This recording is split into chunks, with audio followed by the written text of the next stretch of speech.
Yeah, we have something like, I think, 64 undergraduates this time. Yeah, by far our biggest.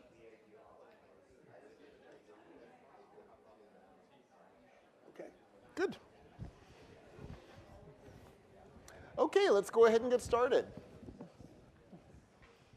So today we turn to a discussion of the three dominant arguments in Anglo-American philosophy concerning the conduct of life, as they would define that problem.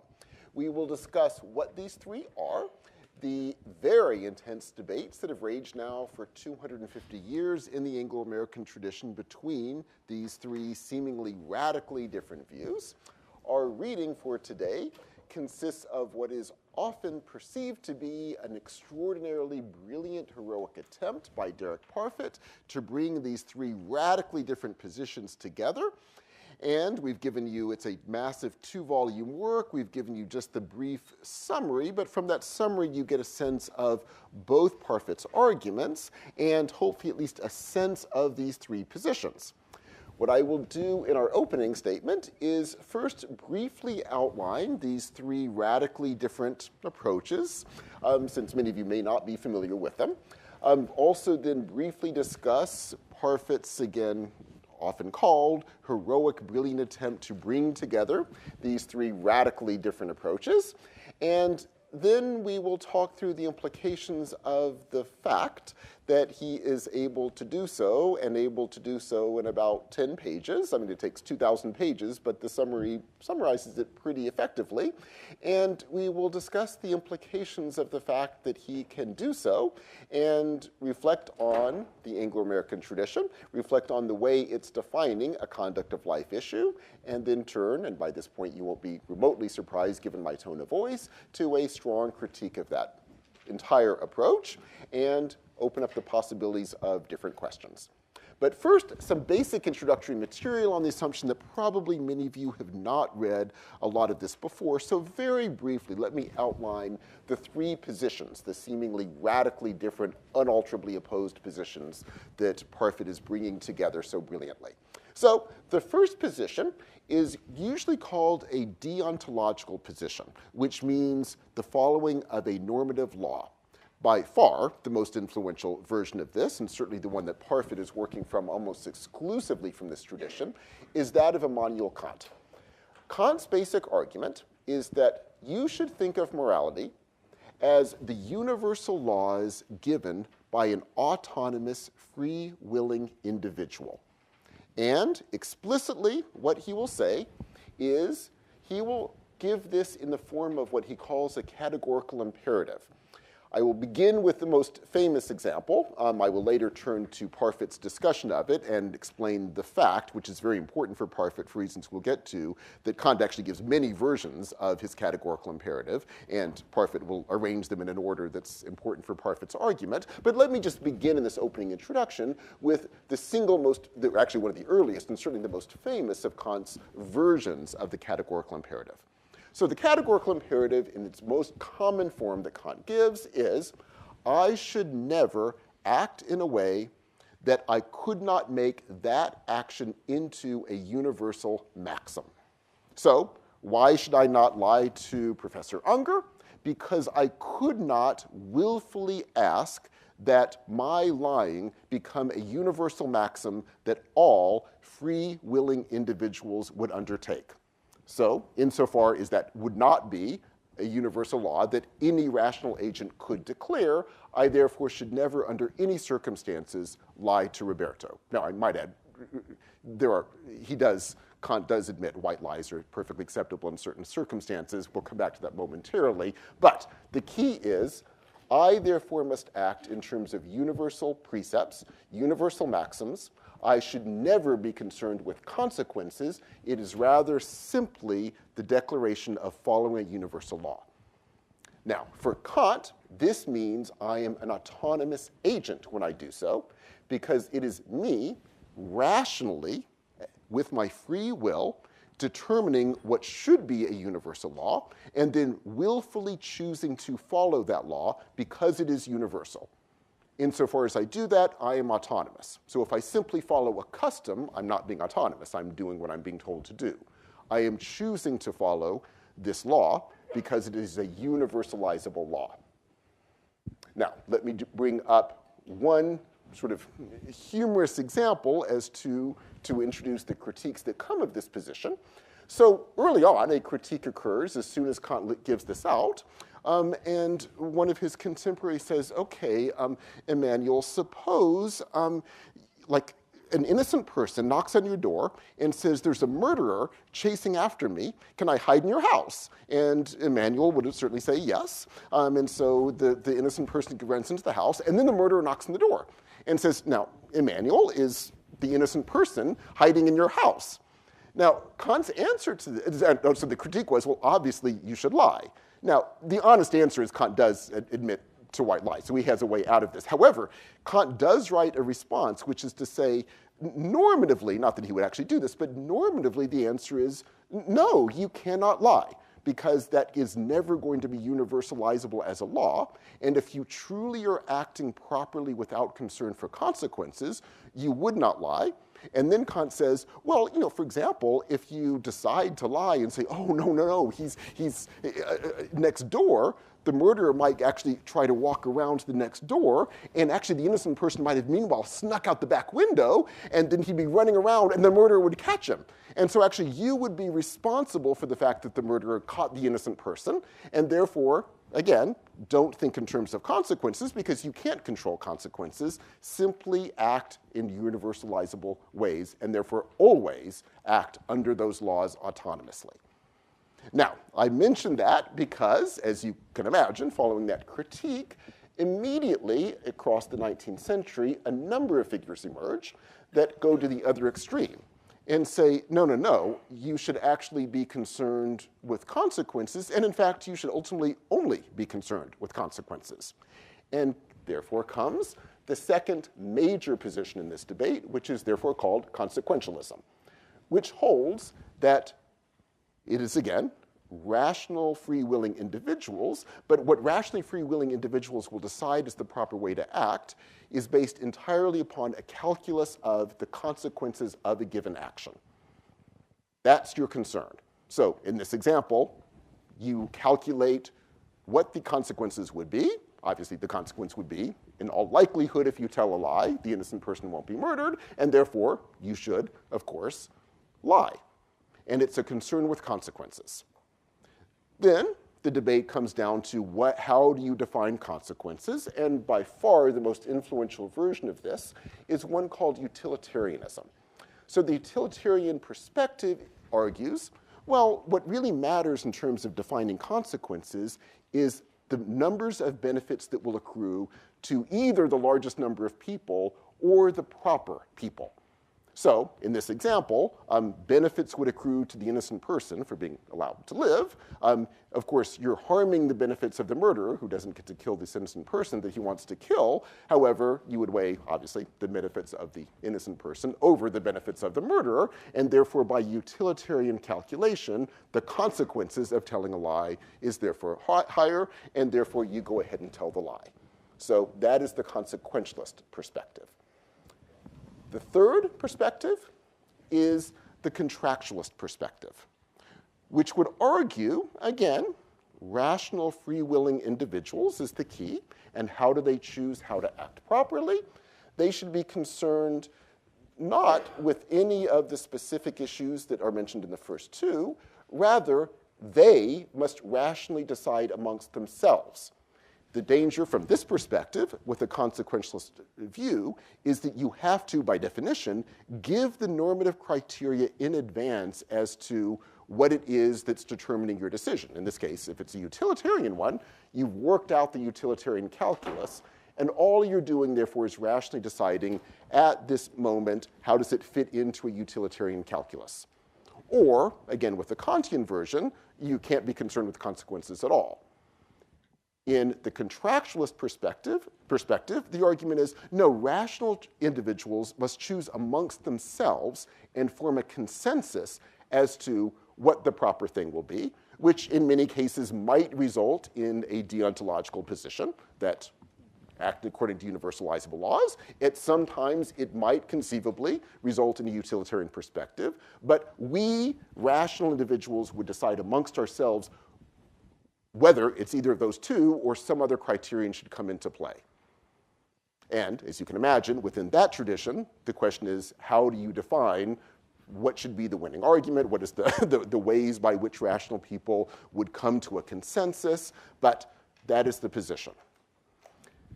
Usually, when these three radically different positions are debated, they are, as we mentioned very briefly last week, discussed in terms of abstracted situations, which by definition would never occur, ever, in which you can work out the implications of which of these three you should follow.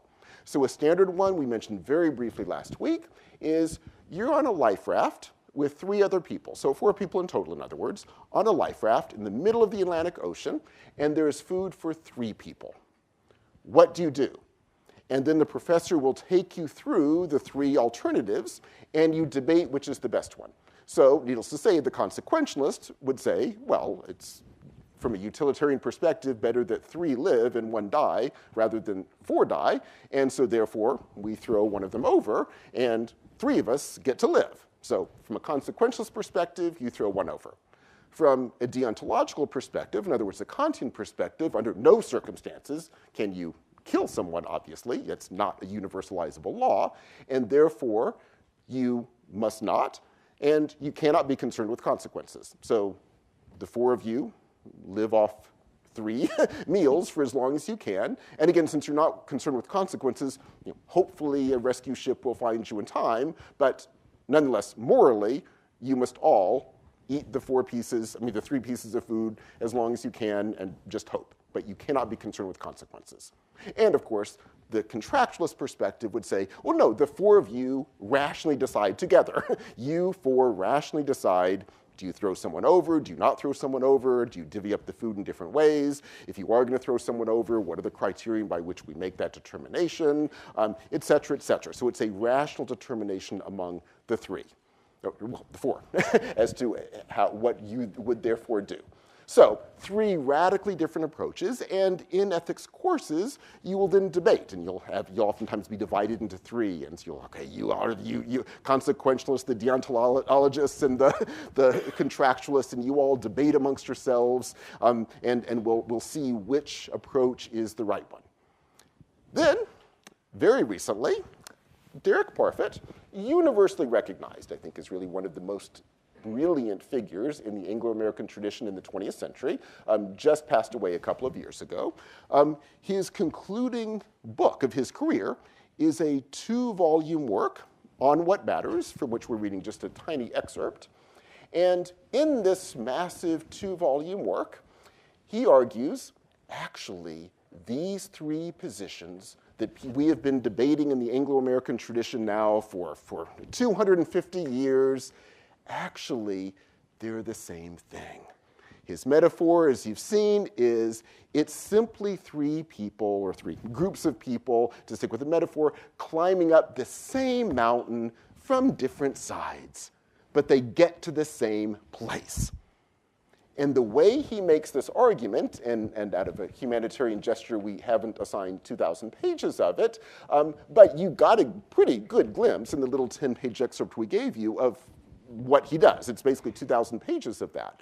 And basically, the way he makes this argument is he is trying to show that each are saying the same thing by trying to take you through each variation of the position of each of the 3 and show you that ultimately, to make each one of them work, they actually secretly have to work in pieces of the other, and then he works toward a final summation that is so perfectly worded that it's basically deontological, contractualist, and consequentialist all in one.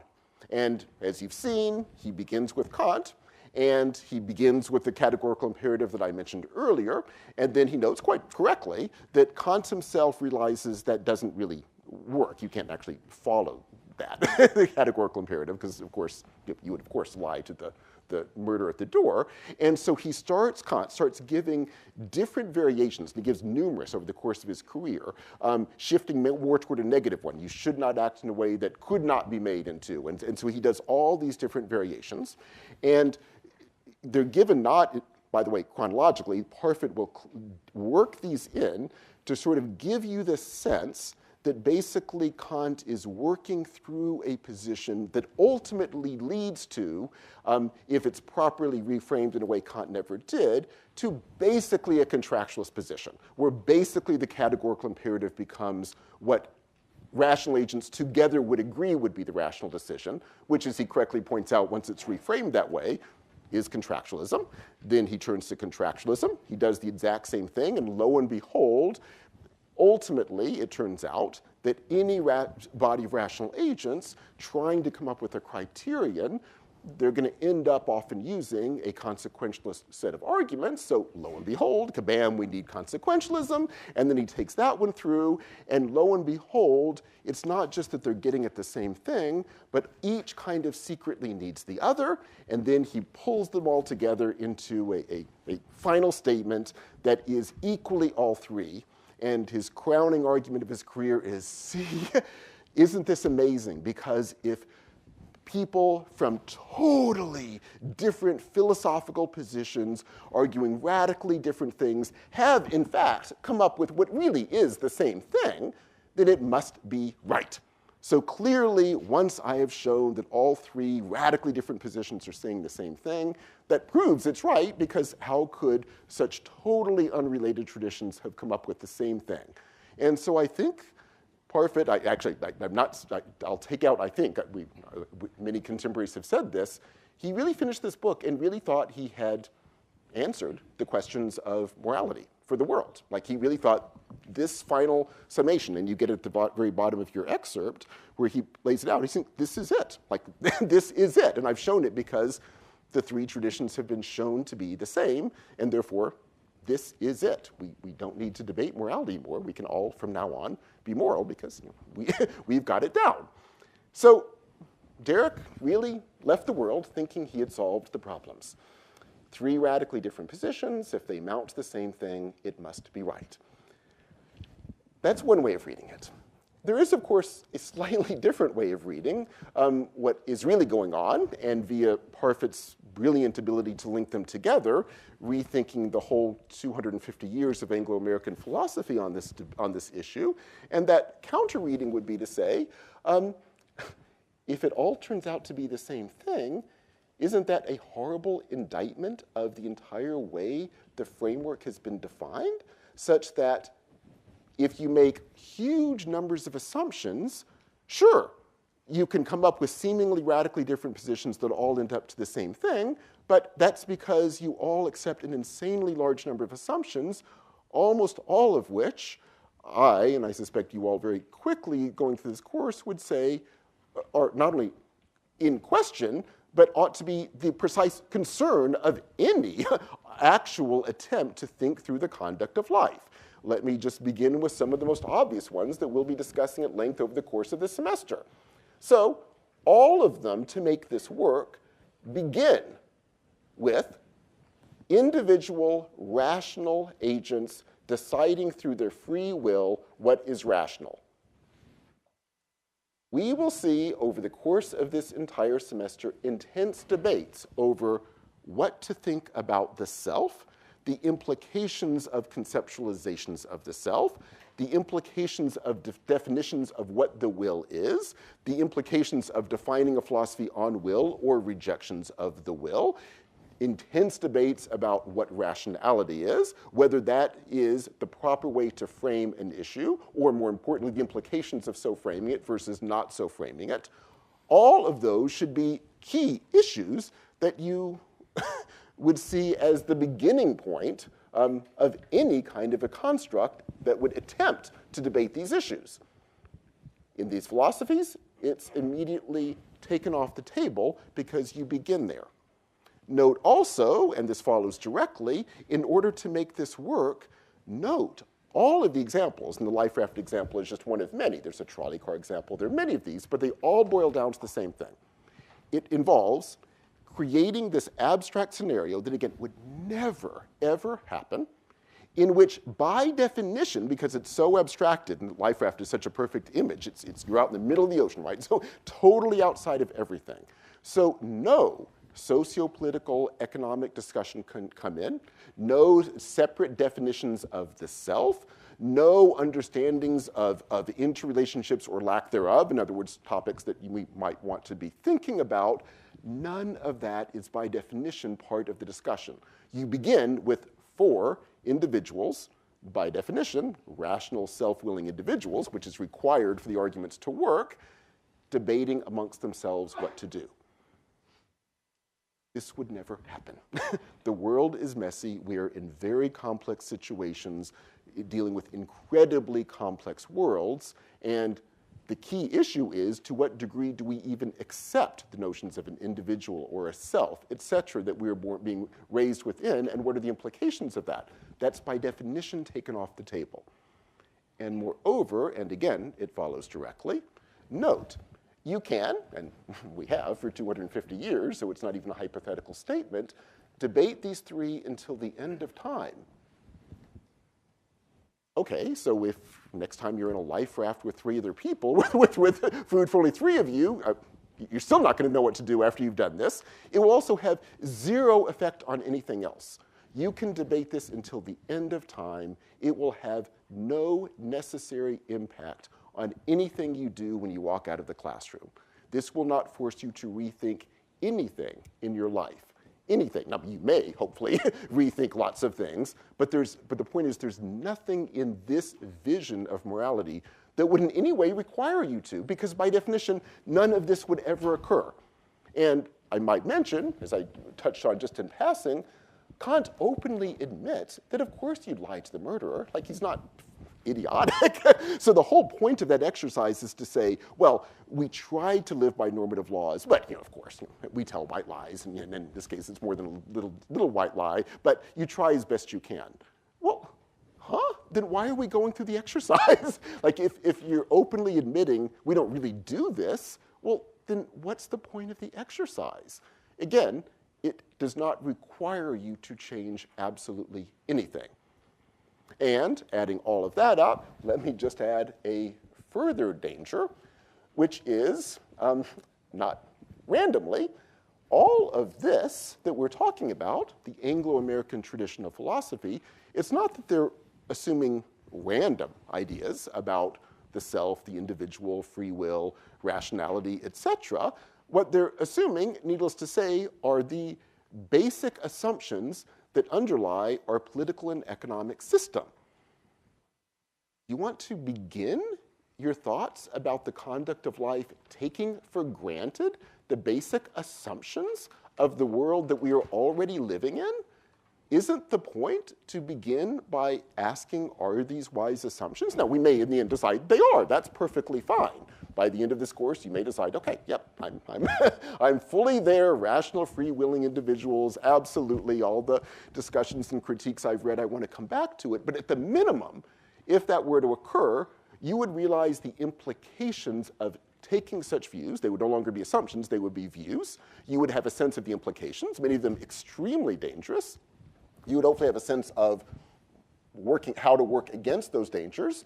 And you might also think, gosh, we should rethink some of these assumptions because since they are very dangerous, maybe they need to be rethought, either broken radically, in some cases radicalized in other ways. We may want to more strongly assert the free will. We may want to radically rethink the free will. But at the minimum, you don't want to assume that. And the killing point, I think, for all 3 of these is they take for granted that view. They take it for granted. That is precisely what we should not be doing. So it's not just that what the 4 of you would do in a life raft, which again would never be faced, will have no impact on your life. The more dangerous implication is, by definition, it won't have an impact on your life because when you walk out, you're living in an economic world that's trying to get you to be thinking of yourself as a rational, free-willing individual. So you're not going to be facing any kind of disjunct between the complexity of some philosophy you're wrestling with and the world you're being asked to live with. On the contrary, it's seamless. this is the way economic theory works too. Rational choice economic theory, needless to say, operates the same way. Let's imagine, which doesn't exist, let's imagine a perfect market that is not created by a government, which is ridiculous. States create markets, but let's forget that, and imagine a perfect natural market in which individuals are rationally making decisions out of their own self-interest. That's the starting point of rational choice theory in economics. That is a horrible starting point for any theory, but most importantly, it's a horrible one if you're concerned with the conduct of life, to accept such a view as your starting point as well. If this is the dominant theory we're living in, why in the world aren't we beginning by questioning all of that?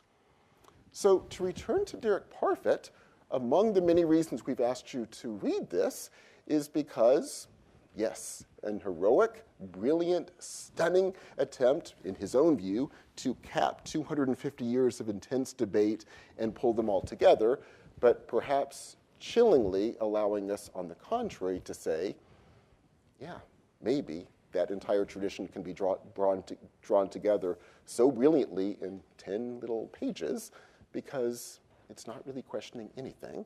The three positions really are not radically different, and perhaps the whole point of the exercise of a conduct of life discussion should be to question all of those assumptions, regardless of, again, whether we come out at the end deciding some of the assumptions should be kept or completely rejected or altered, etc. But at the minimum, surely we should begin the exercise by questioning all of those. So that is a very quick introduction to 250 years of Anglo-American philosophy, given through a brilliant attempt to synthesize them, and hopefully in a way that will open up lots of questions about the entire enterprise as that tradition has defined it. So should we open up questions first, and then we will turn to Professor Unger. So let us open up first to questions. Yes, please.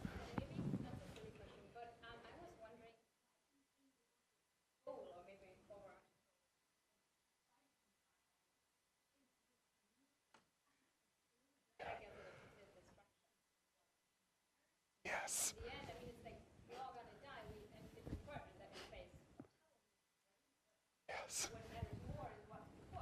Yes.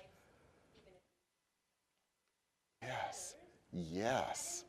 That's my first question. So why does empire Yes. hiding how radically different they are? Yes. And then my second question, I thought that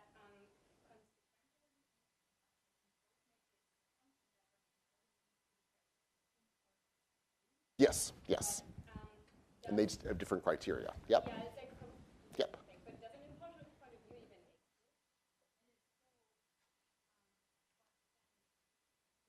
make sort of rationality is really the point of that thing? Yes. Yes, I agree. Let me begin with the former as to why. I think he would answer, in fact, he does answer.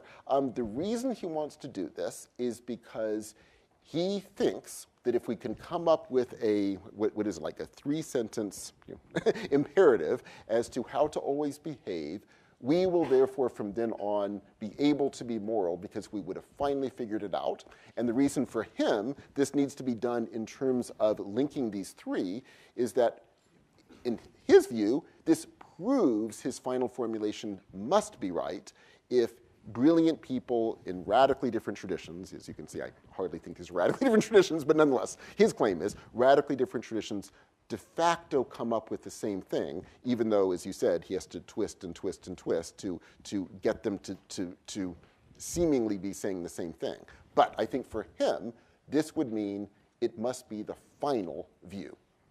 He's solved it. Now, the end part of your first question, I agree with completely. It's almost, I wish I could say I think Derek has a brilliant sense of irony. Sadly, I don't think Derek has any sense of irony, actually. And so I think when he calls this book On What Matters, I think he really thinks by solving everything, he's made a step in that direction. I agree with you. I mean, you didn't read the 2,000 pages, but you read 10 pages. I suspect probably most of you at the end of those 10 pages didn't really feel that the fundamental questions of what really matters had really been solved or perhaps even broached. So it's a very telling disjunction, I think, that even if we were convinced by his arguments, does it really do anything to get to the fundamental questions of how we should be living our lives and what life even is? I agree completely. And that leads directly to the second question. Again, full agreement. Yes, underlying all three of this, and certainly underlying by definition, Derek's attempt to pull them together, is this view that rational individuals with free will can come up with a completely unbiased view that would be acceptable by all other rational individuals. Yes, and again, the debate comes down to, is that because we can all come up with universalizable laws?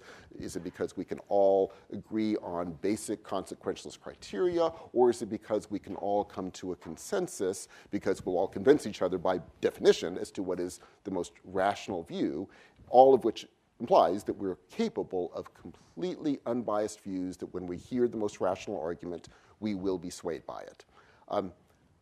I agree completely.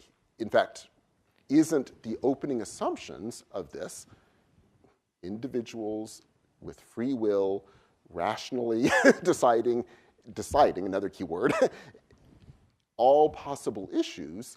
I mean, isn't there so much bias built into that already? Because as we will see over the course of this semester, I mean, every single one of those, including even that key term deciding, not to mention free will, individual, rational, every one of those views is an incredibly loaded, and therefore I would say, going back to your term, which I think hits the nail on the head, incredibly biased perspectival set of assumptions that leads to a certain type of world, that leads to certain sorts of assumptions, which again can be, I think we, at least we have to agree with Kant at this stage, can be extraordinarily dangerous. So doesn't the whole enterprise undercut itself by its own claims? Yeah, I agree completely. Yes. Yes, please. Yes, so Professor, I wanted to discuss the discussion that student Khan and I were having last week, and it came down to the argument about free will and rationality being physically disputed by advances in physics, such as the concept of quantum entanglement, where a physical thing like an electron can be instantly changed at, say, any distance at a speed faster than light. Couldn't we skeptically argue that even the concept of like cogito ergo sum, and therefore like the thought of thought, can be rational or skeptically disputed?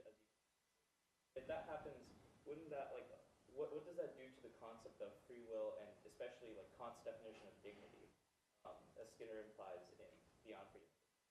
Yes, the answer is in lots of different fields. Exactly as you mentioned, the whole notion of free will is being strongly critiqued. One, as you mentioned, is coming out of the world of physics. Another one, really building out of that same view, is now becoming, I would say, really dominant in most psychology departments, which would say, basically for the exact same reasons, we really don't have free will at all. And indeed, we will see over the course of this semester, lots of other critiques are ongoing as well. Let me just use the question to give a few possible ways of rethinking the free will. To begin with, the one now you'll find very dominant in psychology departments, that version it's very much a reductive argument down to physicalist properties, the argument being that really it's just neurons firing. That's all that's going on. We don't have free will. And then in terms of what this would physically mean, a very common argument that's made now in psychology departments is what's really going on is we are simply these very passive creatures immediately responding to the world around us. And when we even think we are rational creatures who, with a free will, make decisions, it's always ex post facto. I, yesterday, decided to do X, Y, and Z. The answer was, no, yesterday this happened, that led you to do that. That happened, that led you to do this. And you simply did things based upon immediate stimuli you were receiving.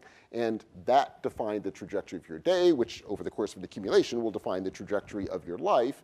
And free will is always ex post facto. So going back to that raft, you're not going to rationally decide. You're not going to be on a raft. Don't worry. But if you were, none of what we've discussed would even come into play. None of it. So that is one significant critique. Let me just also mention a related one, but one that will go in a very different direction. So in a few weeks, we will be discussing some of the views that arise in Chinese philosophy. And the variation of this is very intriguing.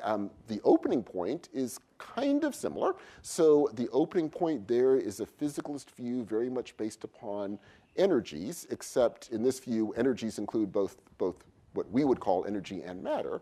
And the argument is, our dangerous humans is that we're these incredibly passive creatures, very much as contemporary psychologists would say sadly is true, who are incredibly responsive in a usually dangerous way to the world around us. So someone smiles at me, I'm happy. Someone yells at me, I'm angry. I'm simply responding emotionally to the world around me. And that will determine things I will therefore do. I will do something because I'm feeling good. I will not do something because I'm feeling bad, having nothing to do with anything that we would call rational decision-making factors. But intriguingly, unlike many psychologists who will say, different terminology of course, but say much of what I just said, and then will conclude their essays with things like, all of the things we're finding out show that we actually don't have free will. And what implications does this have for our economic theories, our political theories, our legal theories, if the basis of those theories and the basis, therefore, of the institutions built around them are just wrong, period. Well, in Chinese philosophy, they will then go the next step and say, but first they actually go a few further steps down the scary side. They will say it's not just that we're responding immediately to the world around us. They will also take it the next step and say, from a very young age, we fall into habits and patterns of responding to the world. Habits that become so ingrained in us that they can really define us. And so much of what we would call a personality, they would say, no, these are just habits you fall into. So when you say, oh, I'm someone who just has a bad temper, from this perspective, that may be absolutely accurate empirically, but that's not because you have a bad temper. It's because you've fallen into a habit from an incredibly young age of responding to the world in a certain way. But then, for them, it doesn't end with a period, but it also doesn't end with a claim, and therefore we must assert our rational free will and decide to be different. What they will say is, well, no, then it's all about training yourself to break out of these habitual ways of acting and train yourself to actually work with the world and alter the world in different ways. And then the whole focus is sort of what that training process implies. So quickly then returning to the question, yes, we will see over this course and ongoingly now in much of the social sciences as well, a very active critique of notions of free will. But of course, once one makes those critiques, it makes it all the more intriguing because then what comes after? I mean, presumably we're not going to be happy with a view that simply says we have no free will, period. If free will is not the way to think of it, what are the other actual real alternatives that we could be thinking of? Or conversely, if you do want to assert free will, think through the implications of what that really means, something also the traditions we're looking at have failed to do. So thank you. Yes, please. Very aptly categorize this discussion as being, is there a self-consciousness regarding this aspect? Because when we're talking about everyone, we can't take,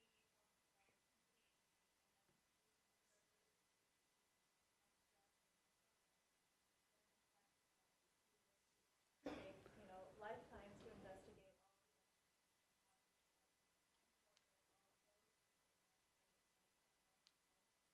the dilemma of morality.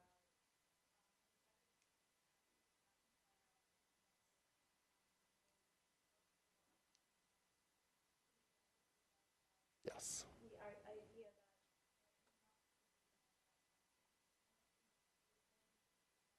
all of these arguments in each of the three schools, if everyone Yes. and everyone and rationing are both so homogenized Yes. that it doesn't really each, Yes, I agree completely. And to begin with the first part of your question, sadly, no, he doesn't.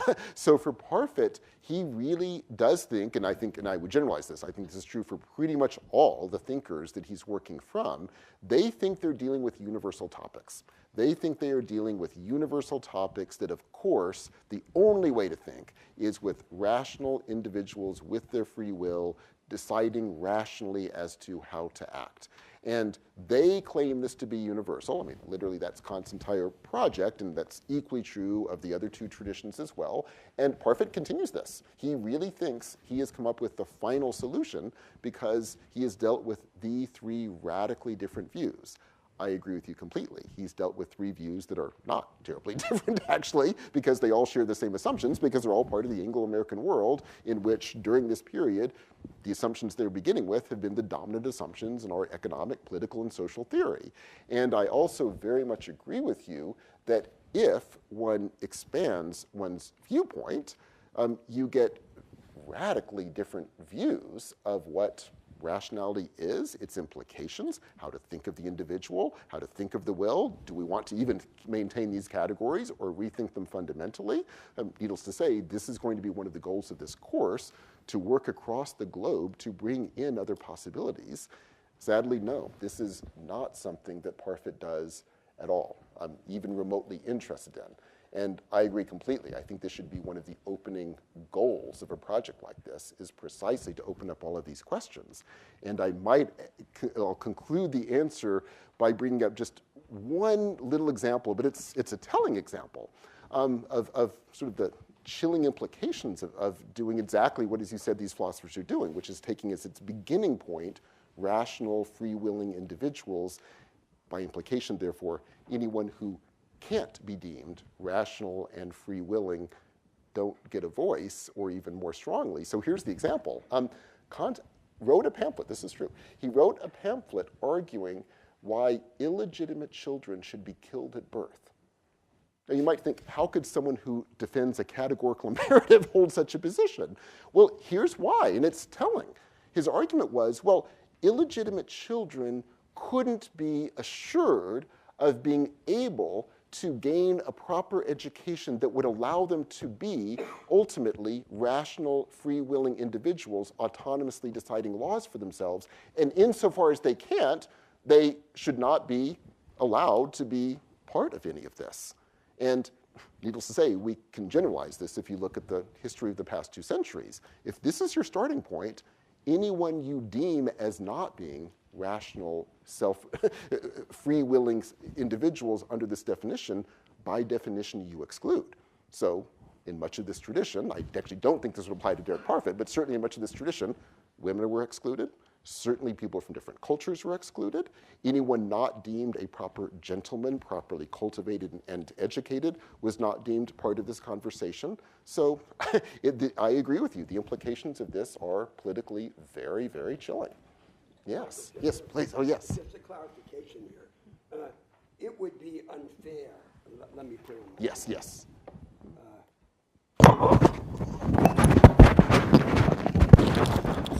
What's this here? It would be unfair. It would be unfair and inaccurate to describe what we're discussing here as Anglo-American ideas as opposed to ideas from other parts of the world. What we are discussing here is what you could call the school philosophy, the moral philosophy as it is taught in universities now, especially in the Anglo-American world. Of the 3 schools discussed, only one of the 3 has as its most important philosopher someone from the Anglo-American world, Jeremy Bentham, for utilitarianism. The most important philosopher of the deontological position is a German philosopher, Immanuel Kant, and the most important philosopher of social contract is a French philosopher, Jean-Jacques Rousseau. So it's not the Anglo-American world against the rest. It is something different. It is the academic moral philosophy as it is now taught all around the world, and especially in the Anglo-American countries. And because we are proposing a program of inquiry that is so radically different from what is studied in this school philosophy, it would be strange to embark on this program of inquiry without somehow positioning ourselves in relation to what is now labeled ethics in the universities, to something completely different from what we're trying to do here.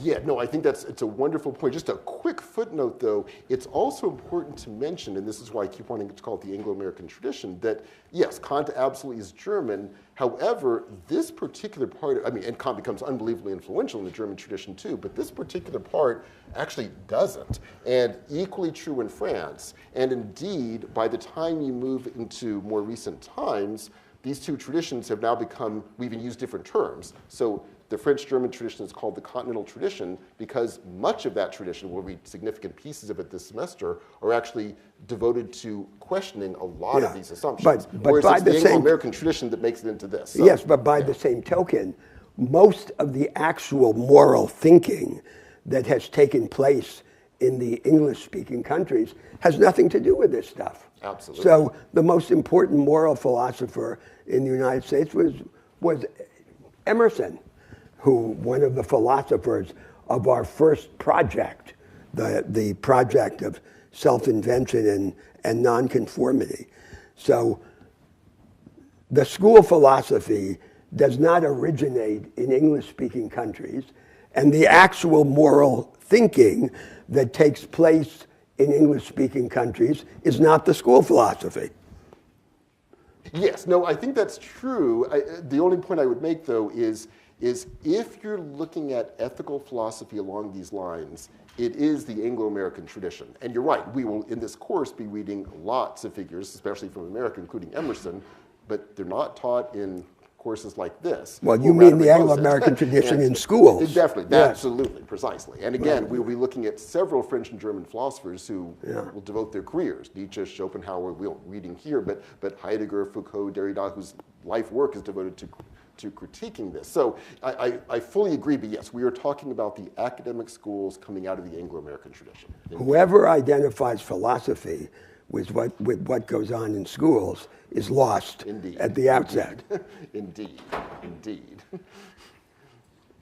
And I also might add, just as a quick footnote to this as well, fortunately, this, for reasons I think that are obvious, has not had a massive impact on the world. I mean, how could it? But the chilling side of this is the assumptions that they are taking for granted have. I mean, also, in this tradition, of course, come out rational choice theory, etc., that have had an incredible impact in the world. And again, by definition, this would not allow you, or even it prevents you actively from being able to question any of that. Yes, please.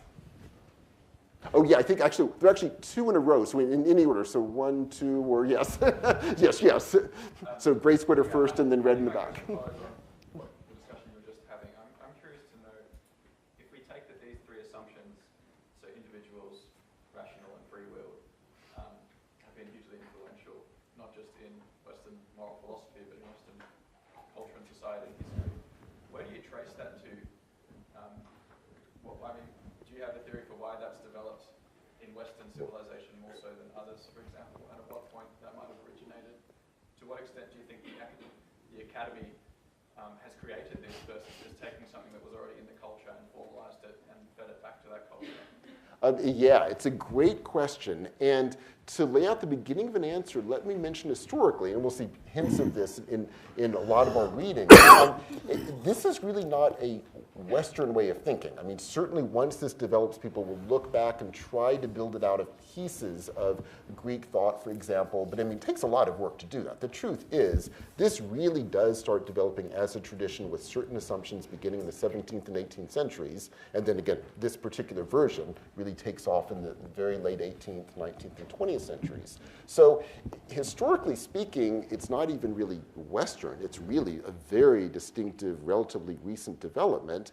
And then getting to the heart of your question, it is happening not coincidentally when you are getting attempts to begin to formulate, which by the 19th century become all-out attempts to develop market economies, to create worlds in which, despite the fact that you have incredibly strong states creating markets, you get these active attempts to kind of de facto deny that fact and claim that what you're really creating is a natural world because markets are perfectly natural, in which people without history, just simply individual autonomous free agents are interacting. And while you're actively getting an attempt to create such a world is hardly the word being used, but I think historically that is what was going on, you're getting a tradition that's developing, assuming for granted that that is the world we really live in, and you must wipe away tradition, language, culture, states, everything, even though, of course, you're building on all of those, but you have to deny it and simply think in terms of autonomous agents. So I think it develops recently, it develops while markets are being formed, and this is a way of thinking that fits perfectly with a market world of rational, free-willing individuals acting out of, well, either self-interest or contractual obligations or concern with consequential issues like getting money or, et cetera, or following laws autonomously, depending on how you define it, but it's all within that world. And again, it's not even Western versus other cultures. This is a very distinctive development very recently at what we now would say historically is a very key historical moment. And chillingly, therefore, a body of theory that isn't going to put any of that into question, but rather assumes it. Yeah, thank you. And yeah, and then behind, in the red. Well, after your brief discussion with both professors, I feel like my question doesn't bear the same weight because I feel like I've taken it back a little bit, but I'll still pose it because Sure, please. If this discussion has existed for 250 years, because I personally believe that we should be questioning what the term universalism really means, considering that so many people's experiences are different around the world. But this discussion also exists in the vacuum of universities and in the vacuum Yes. of like these very academic minds. Yes. And it seems like what Parfit was trying to do in bringing three very different arguments together on this same magical mountain of his. Sorry, that was critical. But he's bringing it all together, and as a scholar myself, I feel like if I was to do that, it would be to make a mark on the world and to show that I had approached something differently. And I guess what I'm wondering is how much of a critique of the word universalism could be, in a way, like our own retracing of Parfit's steps. Like, is that something that is worthwhile to do if we're recognizing that these rules exist in a very particular set of conditions and Yes. not and that once they breach into the real world that they sort of lose that same ethos? Yes. And the answer is, I think that's exactly right. I mean, these are ideas that could grow, could thrive, and could continue for, as you said, 250 years within these vacuum-sealed academic environments where they can be debated endlessly and in a way that would not create an obvious enough disjunction with anything else that they can continue unabated.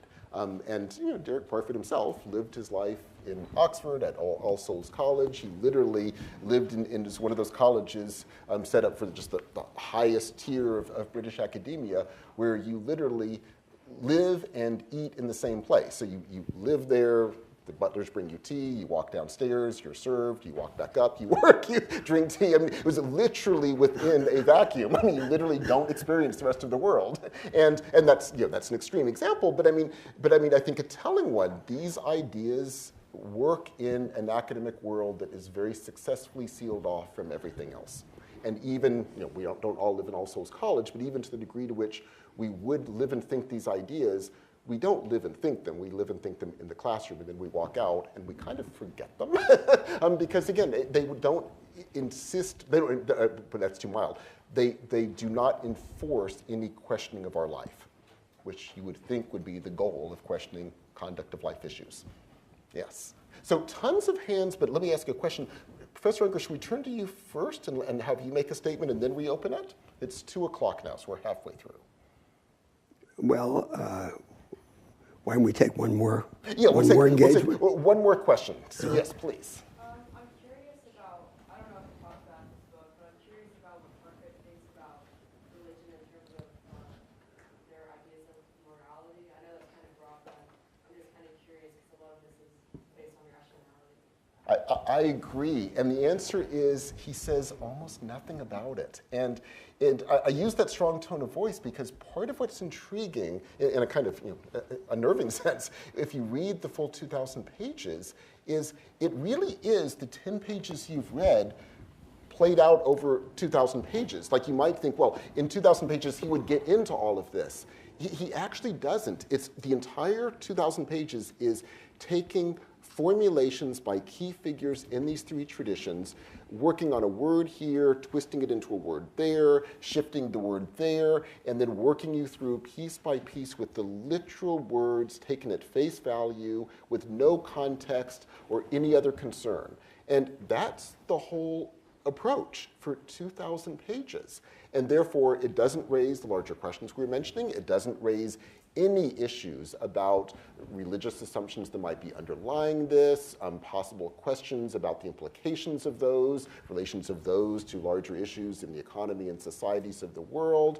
It's literally it's taking the literal words as they stand, taken out of context, and rationally working through their implications. So in that sense, he does, in that limited sense, live and breathe his philosophy, and yet, sadly, I think it raises for us, if you read the full 2,000 pages, this kind of chilling sense of, but is this how we want to think of it? Now, I might add, just as a humorous anecdote, since this will be the last question before we shift to another part, he has, Derek had, and sadly he's passed away, he had a wonderful, wonderful wife who, and she would do this openly while he was alive, would tell Derek Parfit stories. So there are lots of Derek Parfit stories going around. So we have a sense of what he was like, and this is why we know he literally just lived his life in All Souls, and they would see each other maybe once a week, and he would forget what she looked like in that week, and she would laugh about this and talk about it openly. But anyway, the story I'm going to tell is a very telling one. So after they'd been together for about 20 years, they decided, largely for sort of tax reasons and things, that they were going to actually get married finally. And so they decided to get married. And the night before the wedding, they're walking through Oxford, and they walk past this storefront with just this grotesquely garish wedding dress.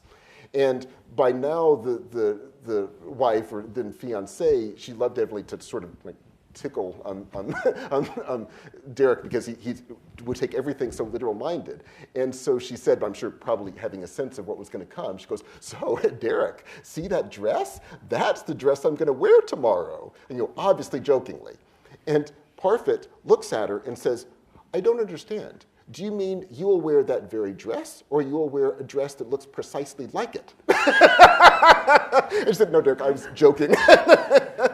Anyway, it's an anecdote that I think is very telling, that he tried to live his life by everything is taken out of context, tones of voice, laughter, irony, getting back to the irony question, all are taken out, and it's simply the literal words rationally worked through. And for Derek, it's simply, I don't understand. Do you mean this is literally the dress, or do you mean it looks exactly like it? Be more precise in your wording.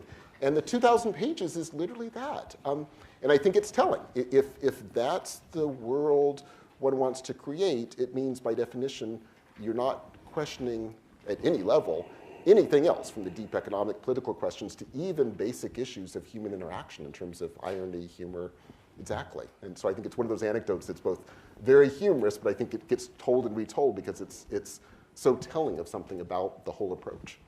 So with that, as a very odd segue, let us turn to Professor Unger, who will now turn to the implications of all of this. So yes, please.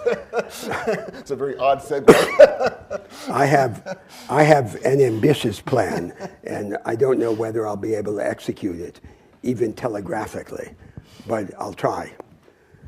In the following steps. So first, to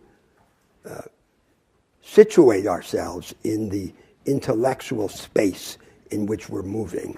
What kind of thought is this that we're attempting here in this course? Second, to deal with the general character of what I'm calling the school philosophy. which is the object of today's discussion. Ethics as it is taught in the universities, especially in the English-speaking countries. Third, a few remarks about each of the three positions in this school philosophy. Fourth, a thesis about what the three positions have in common deeply. Fifth, the background to this similarity, the historical context or genealogy of these common positions. Sixth, the problem of equivalence and what we are to make of the apparent equivalence of these positions, the object of Parfit's book. And seventh, the general criticism of this school philosophy as a bridge to what comes next in our project. So first, the intellectual space. It is a way of thinking about our situation that has the following characteristics. First, it anchors an approach to the conduct of life, an existential imperative, in a view of our situation. Second, it crosses the divide between the is and the ought, between description and prescription. And it crosses the divide because that divide only holds up when we have arguments about particular matters. The more comprehensive our ideas about ourselves, about humanity, about our situation, the more it is the case that this distinction between the is and the ought breaks down. Third, this is an area of thinking in which, directly or indirectly, we take a position with respect to incurable flaws in the human condition, especially that we will die, our mortality, that we are unable to understand the framework of our existence, our groundlessness, and that we are insatiable. Our desires have no end. We seek the unlimited from the limited. So this attempt to formulate an answer to the problem of the conduct of life takes place under the shadow of these insuperable flaws in the human situation. A fifth characteristic of these ideas is that they can't be approached simply as abstractions or doctrines. They gain a large part of their meaning by their relation, by their embeddedness in practices, in arrangements, in institutions that reveal their real meaning. And a final characteristic of this way of thinking, of this space in our imaginative life, is that it requires us to take a position about the most important matters, for which positions we never have adequate justifications.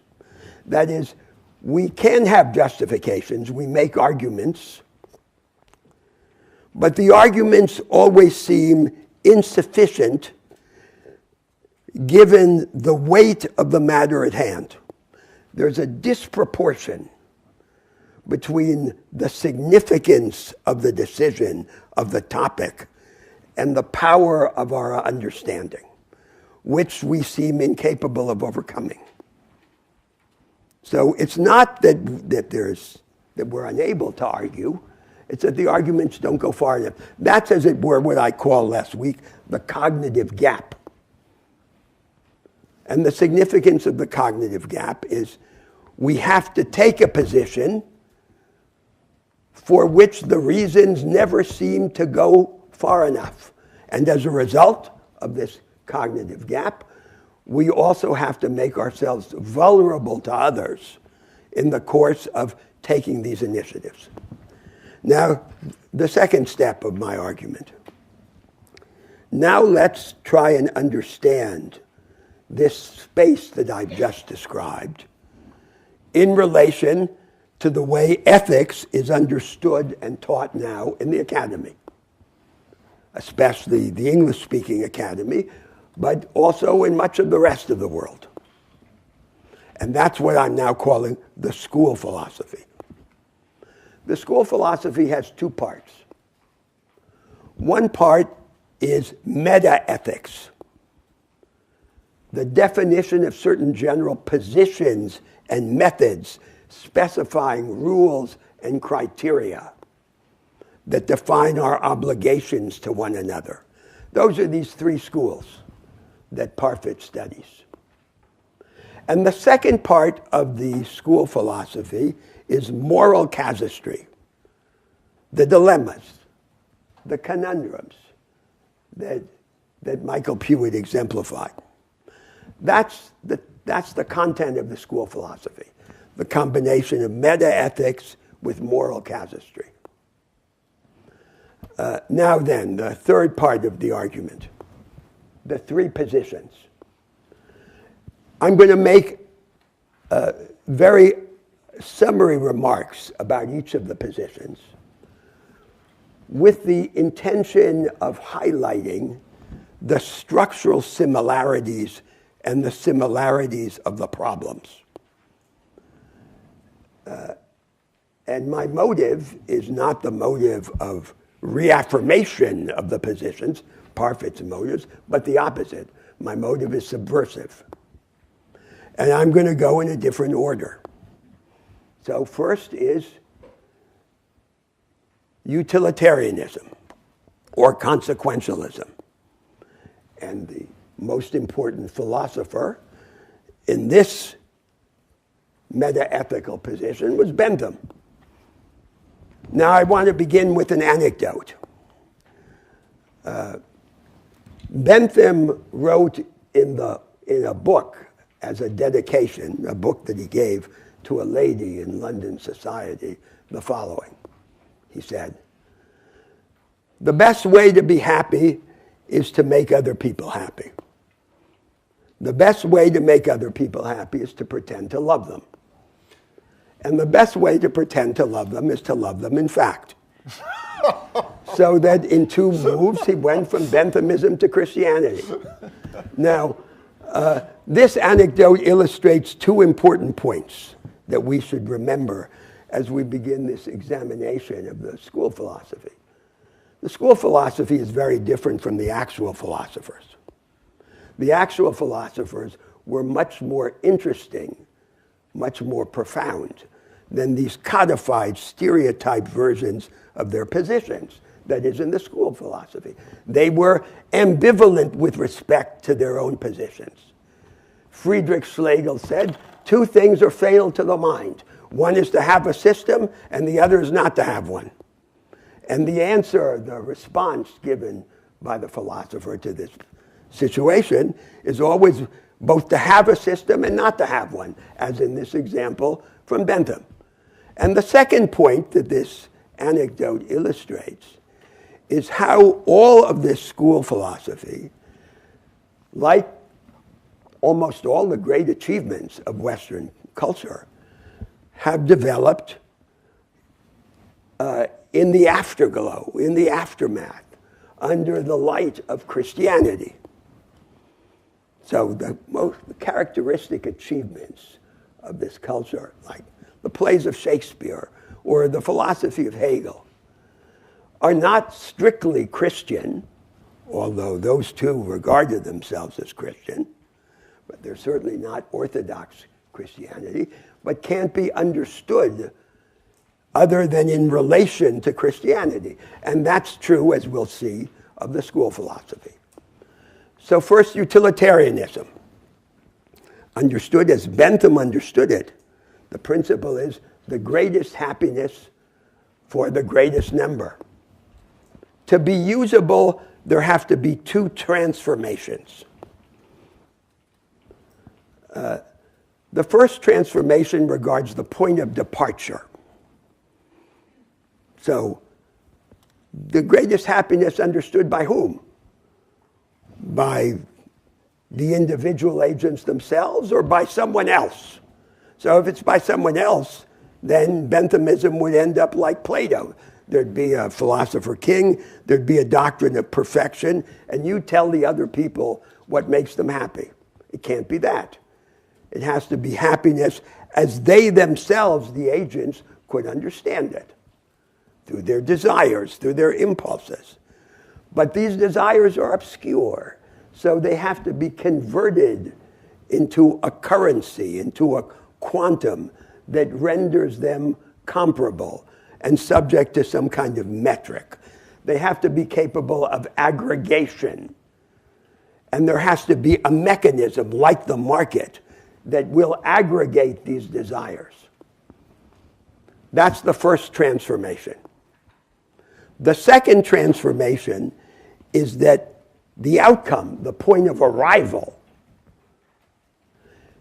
can't just be a series of context-bound judgments about particular acts and their consequences. It has to result in a set of rules. And that's the distinction which in the academy is described as the contrast between act utilitarianism and rule utilitarianism. The real utilitarianism, the one that exercises influence, is this rule utilitarianism. You don't judge act by act. You judge one set of rules compared to another set of rules with respect to its consequences for the greatest happiness of the greatest number. So where are these rules? And if the desires are aggregated by the market, the rules have to be generated and sustained in politics. So democracy is the counterpart to the market. That's the point of arrival. And there has to be a framework that consists of rules. Now take the second position, Kantianism, or deontology. The content has to be a set of maxims that the rational will, separated from all substantive desires or appetites or situations, could will to be universal. Now, to understand the problem of the point of departure, compare this idea to Marx's idea of ideology. The Marxist idea of ideology is the dominant class has certain interests. But for these interests to acquire legitimacy and therefore result in a stable order, they have to be presented as if they were of universal value to society. They have to be universalized and not just presented as the sectarian interests of a particular class. And then this universalization will exercise a certain influence on constraining the class interests. That's the Marxist idea of ideology. Now, the problem here is that there's no equivalent in Kant's construction to the interests of the dominant class, because all of the substantive appetites or desires or impulses are ruled out of court at the outset as having no value as guidance. So, with what raw material could we will anything to be universal? The pure notion of universality seems to be radically empty or indeterminate if it has nothing to work with. And now consider the point of arrival. So the point of arrival are a set of universalized rules. And we begin thinking of them as moral, but in the end, they're political. They're a neutral framework. A framework which, to use the vocabulary of liberal political philosophy, is based on an impersonal view of the right rather than a sectarian view of the good. But there's a problem in this idea of neutrality. The problem is that it seems that no set of rules can be neutral. Every set of rules tilts human experience in one direction or another, encouraging some forms of experience and discouraging others. The idea of neutrality seems to be an illusion, and a dangerous illusion, because always invoked to entrench what is in the end some particular sectarian vision. It is in the end not possible to distinguish the sectarian good from the neutral right. But this idea of neutrality, this illusory idea, has a kinship to a goal that would indeed be valuable and indispensable. And that is the goal of establishing a situation which is open to a wide range of experience, full of contradiction, and above all, corrigible. That is, organizing our situation so that we can correct our framework and make it less sectarian over time. Not by some sleight of hand, not by some conceptual stipulation, but by a struggle of improvement. Now we come to the third position. The third position is social contract. And the crucial mechanism in the social contract theory, especially as interpreted by its contemporary exponents like John Rawls, is we imagine an original position under a veil of ignorance. And in that original position, we have to choose the arrangements without knowing who we are, what our concrete situation in society will be. So that we will choose only those arrangements that are the fairest, the most reasonable, not the ones that consult our own interest. But here again, there is the problem in the point of departure. The problem is that we have no basis on which to choose unless we put some more stuff into this original position, unless we define our identity in some relatively rich way with certain impulses, desires, apprehensions. If the original position is not given any texture, any content, it seems that it is incapable of generating an outcome. And then comes the problem in the point of arrival. The problem in the point of arrival is if the outcome is a neutral framework, we have the same problem. There is no neutrality. Neutrality is the illusion.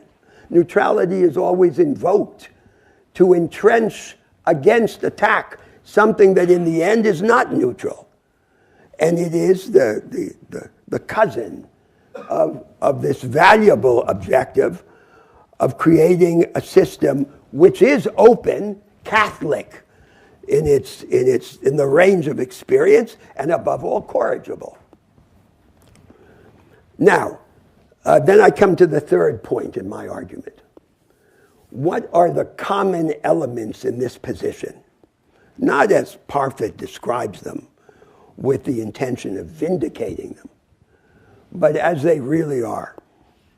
So the first common element is an understanding of the central problem in our moral experience.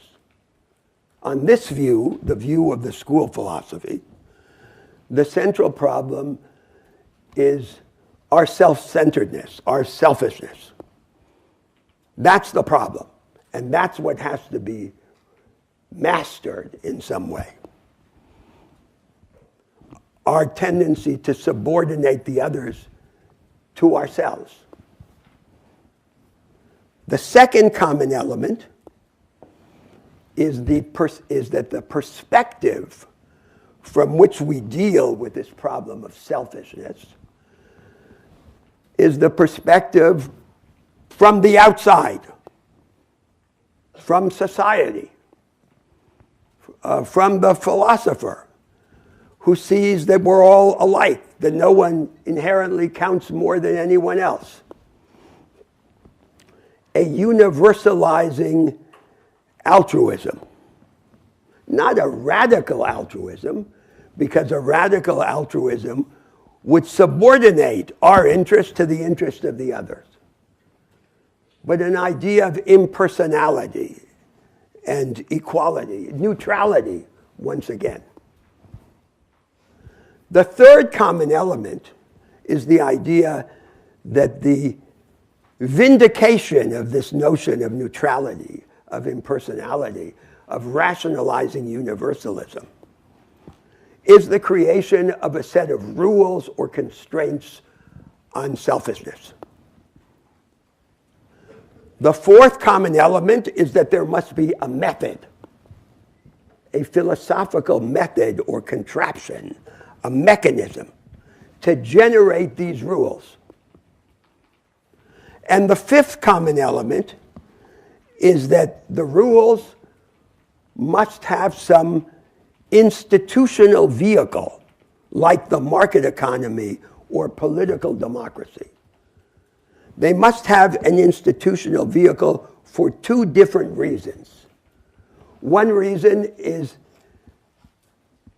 to overcome their indeterminacy. They won't be enough all by themselves to specify the arrangements unless they have an institutional vehicle. And the second reason is to implement them in practice. Now, the fourth step in my argument, which has to be very sketchy, I want to say something about the historical background or context of these views, of this school philosophy. Religious, economic, and political. So first, religious.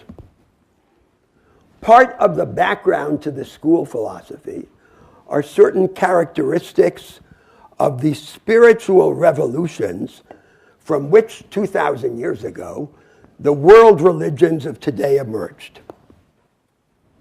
One of those characteristics is the affirmation of that the divisions within humanity, of class, of caste, are all shallow. They don't go all the way down.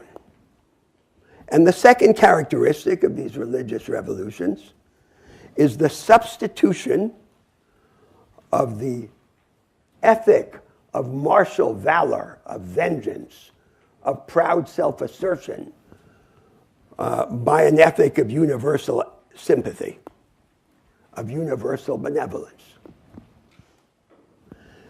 But the school philosophy is also related to two much more recent and particular religious tendencies. It has a strong relation to the Protestant strand within Christianity, and especially to the middle history of Protestantism. Not the Protestantism of Luther and Calvin, or the Protestantism of today, but the Protestantism of the 19th century, which emphasized, on the one hand, the direct relation of the individual to God, the depth of subjectivity of the isolated individual believer in his relation to God,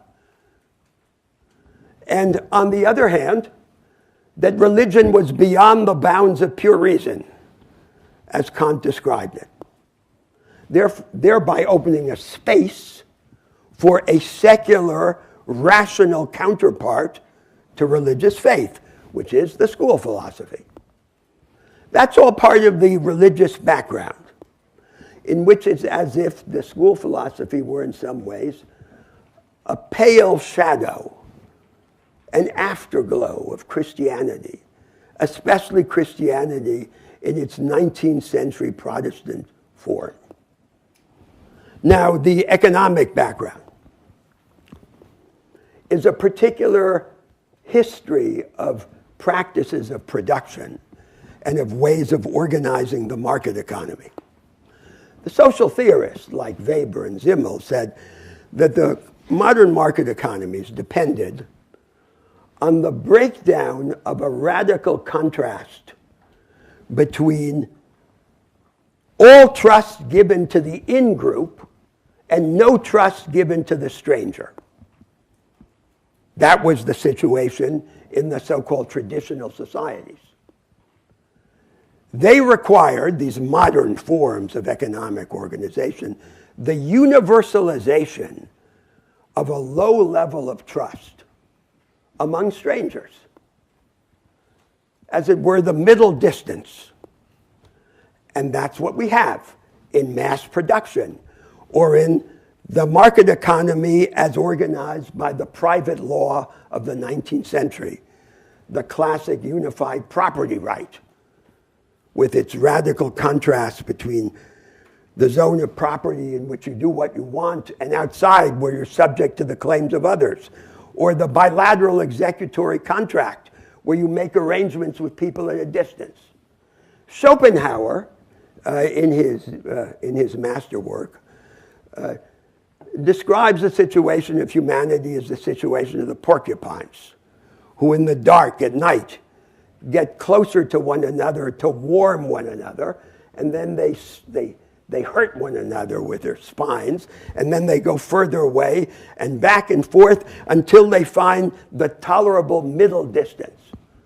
Well, that's us.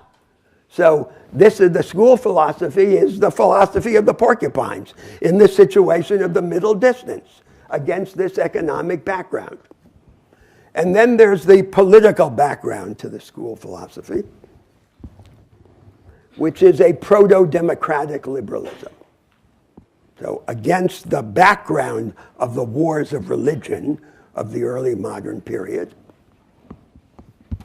religion is privatized, made a subject of the individual conscience, the privatization of the sublime. And politics then is supposed to be about the construction of this neutral framework, neutral with respect to particular visions of the good. That's the idea of neutrality. The political basis of this notion of neutrality that we find in the three moral positions is this political history of the early modern period. That's how we can understand it. Now, this is not all just a historical curiosity.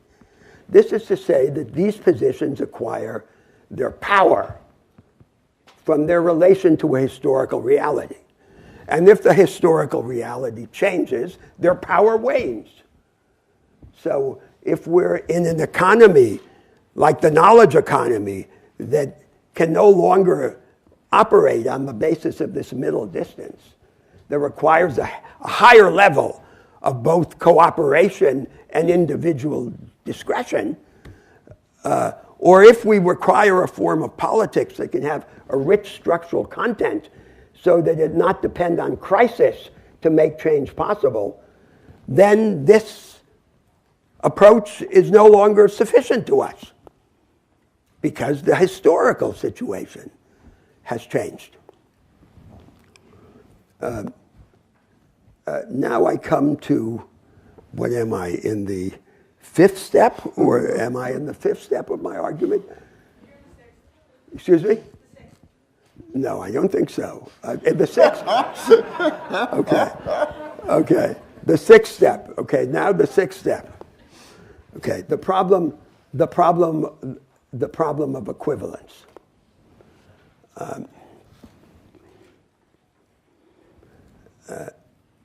So The object of Parfit's work is to demonstrate that the three positions are equivalent. Equivalent in the sense that their ideas can be translated into one another. And in a sense, he's right, but not in the sense that he means. So there would be three different ways of interpreting this equivalence. The first way is his way. They're equivalent because they're true. There are three ways of ascending the mountain to the top from different sides of the mountain. And the fact that they're equivalent demonstrates that they're true. Now, there are two objections to this idea. The first objection is that they may be equivalent among themselves in this little provincial reality of a certain moment in history in certain parts of the world. But they are far from containing the full range of moral ideas and positions in the history of humanity. So there are the religions, the Semitic monotheisms, with this complicated relation to the school philosophy. There's the philosophy of ancient India, represented in the West by the philosophy of Schopenhauer, with its radically different take on the human situation and its proposal that we overcome the world and the will. The second objection to this understanding of the equivalence is that it underestimates the rhetorical manipulability of these theories, of these doctrines. Now, we're in a law school here. So if you could give an examination in the school philosophy in the form of the traditional law school examinations, you'd say, here's a moral proposition. Now defend it in the vocabulary of the three positions of the school philosophy, and then attack it in the vocabulary of the three positions of the school philosophy. And if you had half a brain and you had learned the forms of the argumentative sophistry that's taught in these institutions, you could do that with great aplomb. It wouldn't be a problem. But what would that demonstrate? It wouldn't demonstrate that they're true. There's no direct passage from the doctrinal and discursive manipulation to the vindication of the content.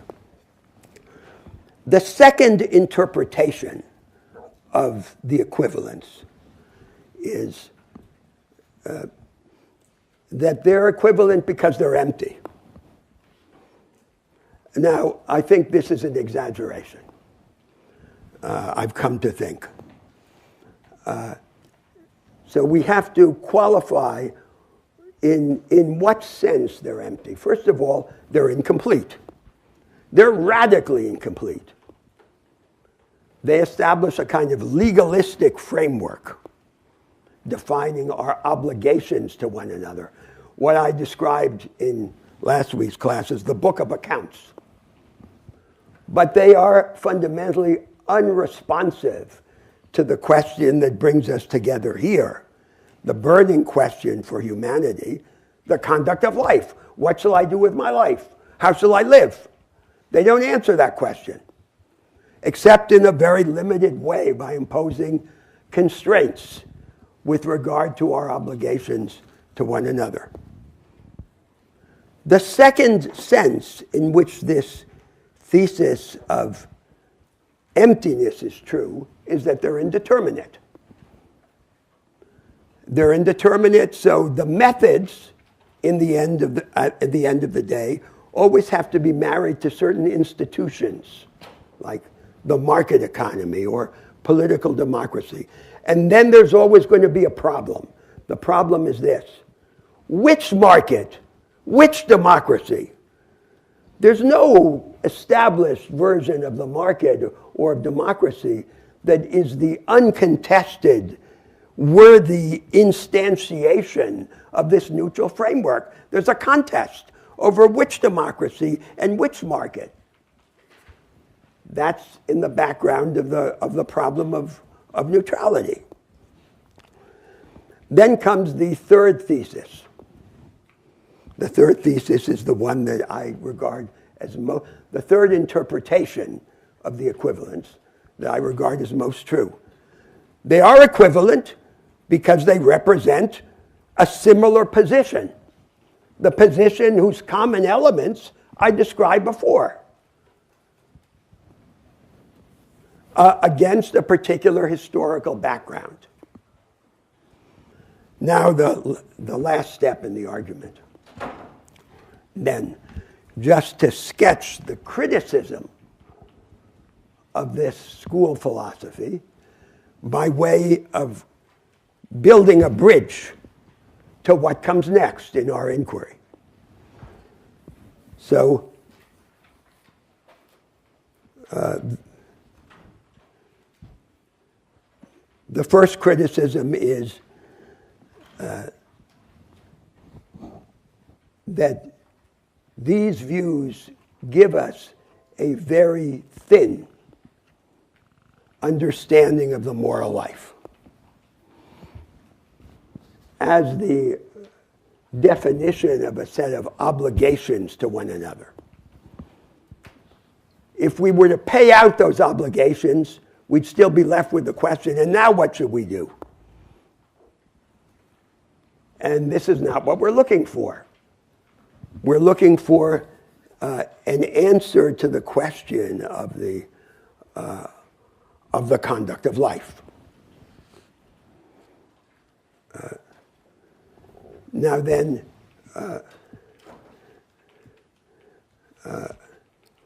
a second criticism is that these views seem to be entirely empty, deficient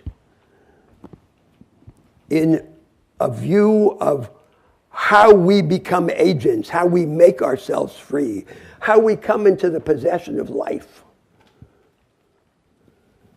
which is our central concern, not just how we acquit ourselves of our obligations, of our debts, but what we do. And there are these two great axes in our experience of coming into the possession of life. There's our relation to the others, in which we can only be free by connecting. But every connection brings a threat of depersonalization and subjugation. How can we connect without being subjugated? Then we become free. Then we come into the possession of life. And then we need a way of understanding how we advance in that way, both politically in the organization of society and in the orientation of our existence. And then there's the second axis, which has to do with our relation to the social and cultural worlds that we are in. We can't be free, isolated. We have to engage. But if we engage, do we surrender? How can we engage without surrendering? Only to the extent that we can engage without surrendering and somehow be insiders and outsiders at the same time are we free. And then there is the third set of objections or complaints that has to do with the relation to society, to history. So it's as if all of these views provided us with a kind of conceptual trick, a sleight of hand, which gives us the solution by stipulation at the outset, the felicific calculus of Bentham, or the categorical imperative of Kant, or the social contract of Rousseau. But That's not how we advance, right? We advance through some struggle, through some historical struggle in a particular context, and in which the reward comes not at the outset by conceptual stipulation, but at the end through the result of the struggle. And the struggle is both a political struggle in the transformation of society and a personal struggle in the reorientation of existence. So those sources of discontent with the school philosophy then lead us in a completely different direction. And that's the direction that I hope we'll take in the succeeding weeks. And let's open up for discussion again. Yes. So we keep mentioning how these two positions sort of fail to address this big question of the concept Yes. of life.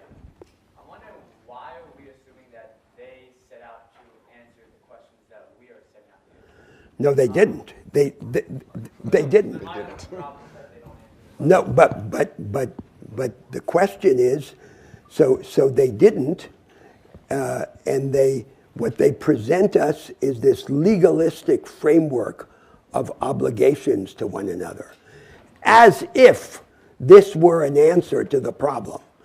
But the actual philosophers are more complicated. And as in my remark about Bentham, they understand that this response is not adequate. So Kant has in his moral philosophy this theory of obligation. But there's another part of his philosophy, his so-called third critique, the critique of judgment, which is not about obligation, but about hope. So he understands that obligation is not enough without hope, that a morality of obligation is not enough unless it's complemented by what the philosopher Bergson called a morality of aspiration. Let me give you another example. The philosopher whose text we use today, Parfit.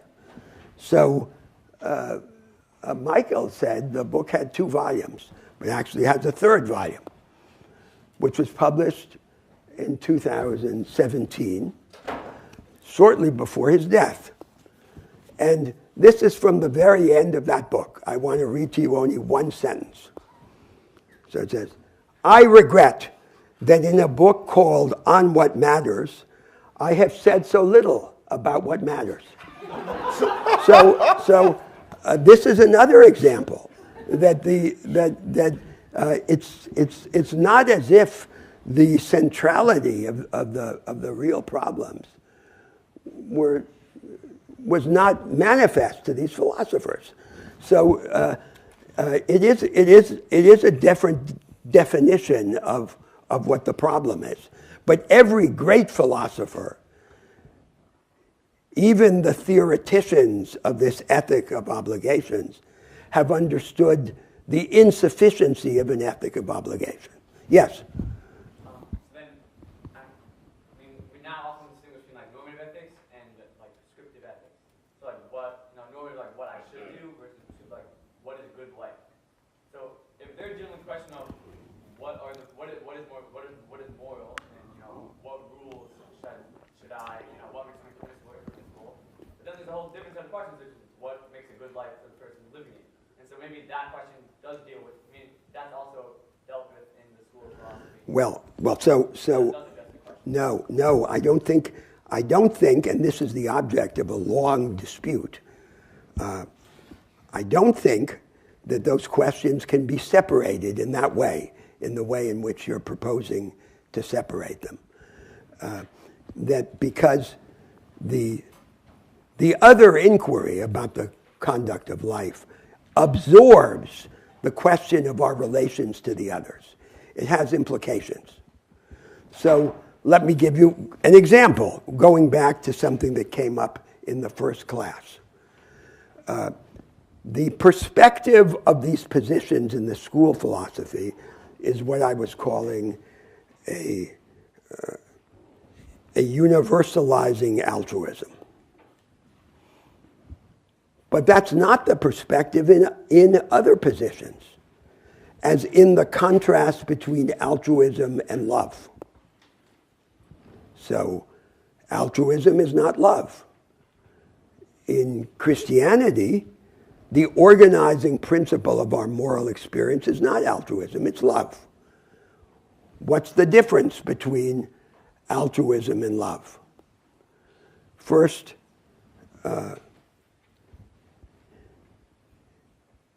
in altruism, the problem that is being addressed is the problem of the overcoming of selfishness. And the answer is some form of sacrifice against selfishness for the sake of the other. In love, the central problem is our reconciliation. We need the others, but they're dangerous. The others are hell, and the others are the salvation. In what way can we connect to them? And then the issue of our obligations to them will be dealt with in the context of these forms of connection. In altruism, there is no epistemological problem. There's no problem of understanding the other. There's a practical imperative of sacrifice. In love, the initial threshold problem is the imagination of the other, the obscurity of the other, so that the other not be a projection of ourselves. In altruism, there's the imperative of sacrifice, but there's no inner jeopardy or vulnerability. In love, there is. The price of love is a heightening of accepted vulnerability. But now altruism, qualified, can be universalized. Love can't. It exists only in the intimate setting. So what is the counterpart to love outside the intimate setting? It's some form of cooperation, some higher form of cooperation among free and equal individuals. And then we have to design the institutional content. In other words, what I'm trying to illustrate by invoking this example of love and altruism is that the views about the conduct of life then generate positions with respect to how we relate to the others. And those positions are a large part of the subject matter of the two projects that we will chiefly be discussing in this course. The project that I called Nonconformity and Self-Invention, and the project that I called Responsibility and Solidarity. So there isn't this division. It seems that what the school philosophy does is to propose in a part of the Western world at a certain moment of history a kind of faded, rationalistic counterpart to Christianity, focused on our obligations to one another. And it had great power in a particular historical context. But it may not survive that context. It may not deserve to survive it. And it doesn't answer our wider question about the conduct of life.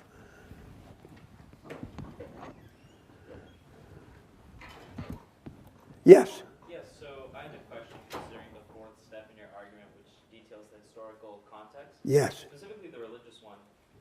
If we assume that the philosopher Nietzsche, in his conception of master and slave morality, is in that same context of 1800 Protestantism, Yes. how does that coexist with Protestantism, seeing as it goes from this sort of martial valor and vengeance, which we Correct. see in the master morality, to moving towards the slave morality, as Nietzsche would say, or that of universal benevolence? Well, Nietzsche was not an exponent of this background. Nietzsche was an adversary of it, a rebel against it, and against all these forms of life that developed in the aftermath of Christianity, especially 19th century Protestant Christianity. And once again, Nietzsche is another example of how the substantive views about the conduct of life have direct implications for our understanding of our relations to one another and our obligations to one another, because he rejected these ideas, those ideas of our obligations to one another that arise from the philosophies of Bentham and Kant and Rousseau. Now, I think we're out of time. Indeed. Do you want to say something by way of preface to next week's discussion? Absolutely. So next week we will jump in with very different ways of thinking about these questions. We will jump into a radical attempt to rethink these questions, an attempt that also arose in the 19th century but took things in a very, very different direction. And we will think through the implications in ways that you will find very distinctive from the text that you're reading, or text that you were reading for today. We very much look forward to the discussion next week. Thank you. Thank you. So what do you think? Very good. It's quite different from what we did. Very, very. I think you came across incredibly well. I think the discussion worked well. I think it'll lead very effectively.